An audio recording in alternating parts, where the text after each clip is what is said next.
Masakit nga pag-ampo. Hunyo 7. Nga sa mga adlaw sa iyang unod, sa nakahalad og mga pag-ampo ug mga pagpangamuyo, uban ang makusog nga pagbakho og mga luha ngadto kaniya nga may gahom sa pagluwas kaniya gikan sa kamatayon. Mga Hebrehanon, Kapitulo 5, versikulo 7. Samtang nag-ampo kamo, minahal nga mga batan-on, nga dili kamo madala ngadto sa tentasyon, hinumdumi nga ang inyong buhat dili matapos sa pag-ampo. Kinahanglan nga imong tubagon ang imong kaugalingon nga pag-ampo, kutob sa mahimo pinaagi sa pagbatok sa tentasyon, ug ibilin ang dili nimo mahimo alang sa imong kaugalingon aron mahimo ni Hesus alang kanimo. Akong pahinumduman ang mga batan-on, kinsa nagdayan-dayan sa ilang kaugalingon, nga tungod sa ilang mga sala, ang ulo sa manuluwas nagsulob sa makauulaw nga korona sa mga tunok. Kung mugahin ka og bililhong panahon sa pagputol sa imong sapot, hinumdumi nga ang hari sa himaya nagsulob og yano, walay tinahian nga kupo.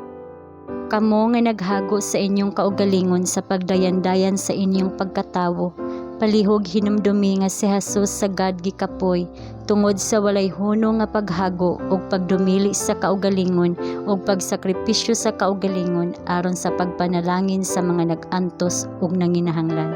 Siya migugol sa tibok gabii sa pag-ampo diha sa mingaw nga kabukiran, dili tungod sa iyang kahuyang ug sa iyang mga kinahanglanon, kundili tungod kay iyang nakita, iyang gibati ang kahuyang sa imong kinaiya sa pagbatok sa mga tentasyon sa kaaway diha mismo sa mga punto diin ikaw karon nabuntog.